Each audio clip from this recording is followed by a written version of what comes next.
Assalamualaikum, good afternoon guys. Nandito tayo sa bukid dito pita sa Napnapan, Pantukan, Davao de Oro. Moani among dalan diri na perting lisura pero okay gyapon kay nindot ang view guys.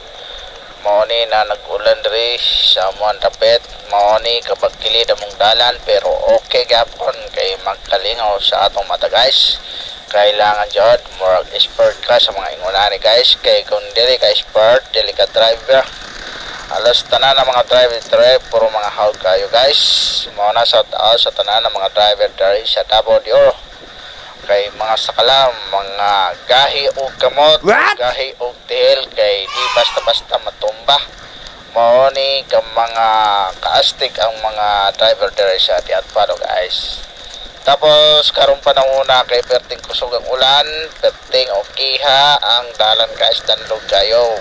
Pero kailangan jud amping jud ta kay perting kung sakpan pa dangog jud kay bagong bulldoze ang mga dalan mao ni. Tapos dalira siya mag-bar down kung gamay lang ang ulan, dalira pa siya mag-bar down guys. Mao na siya guys.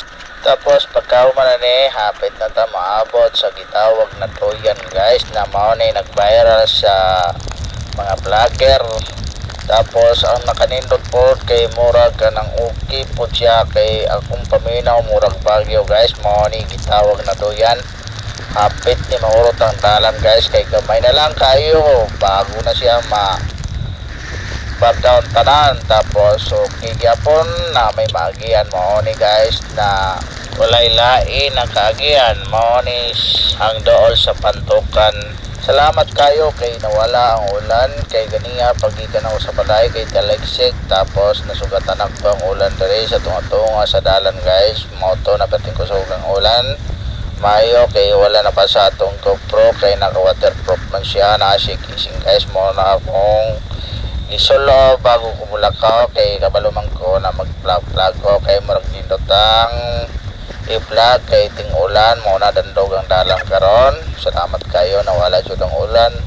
Pag-abot na ko diri na pita kay murag mag-init-init man ang kalangitan tapos ang kayutaan kay danlog kayo.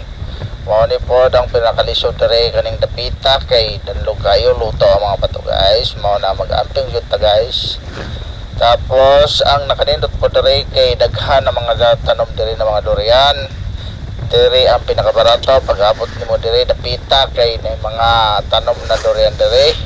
Ang mga taga diri kay nagtanom sila og durian diri dapita sa ilang yuta. Mao na barato kayo. Shout out sa mga taga diri. Salamat kayo sa paglibre sa durian kay nag-uuno man ko dito dapita sa katunay tubigan bitaw. Tapos naigiyatag sa ako na isa ka buok kay nakaila man sa ako na vlogger man daw ko na bisag dili kayo sikat guys. Mao na gitawag na kanunay permanente upload permanente kay balang araw natay masahod na bisag nakasahod tagamay guys. What? So okay kayo guys. Mao ni pag-abot ako diri kay init na jud nawala jud ang kadagom sa langit guys. Murag in kayo tapos sa mga trabahante diri sa highway guys diri sa dalan guys kay nagpatuloy pa sila nagtrabaho. Mao na ang dalan diri kung mahuman ni kania padulong ni sa gikan sa Pantukan padulong sa Baragusan na mao ni nindot na kayo kay mo og national highway. National highway jud ni siya guys kay mao ni gikuhanan sa gobyerno gikontrata sa atong pamahalaan. Tapos salamat kayo kay habot ta maabot diri sa Pantukan, Davao de Oro, mao ni. Tapos salamat kayo sa paglantaw sa atong live. Thank you for watching.